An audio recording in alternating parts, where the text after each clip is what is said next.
बंदा कोई बात करता है नहीं कहता मगर उसके लिए कि उससे लोगों को हंसाए।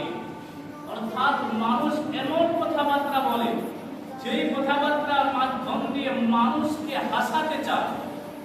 আর ওই কথাটা ভালো হোক বা খারাপ হোক, ওর মকসদ এটাই হবে মানুষ মনোরঞ্জন করে মানুষ হাসে।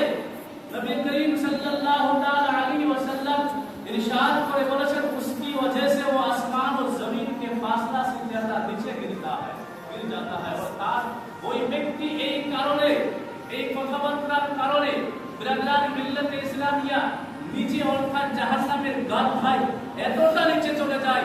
কেন? মিথ্যা কথার মাধ্যম দিয়ে মানুষকে হাসায়, মিথ্যা কথার মানুষকে এমন একটা ঘটনা বলে যেটা কোনো অস্তিত্ব নাই, যেটা মানুষকে শুধু হাসাবার জন্য। এই মিথ্যা কথা বলার কারণে যেটা ওর গুনাহ হয়, এর গুনাহের কারণে জাহান্নামের সবচেয়ে নিচে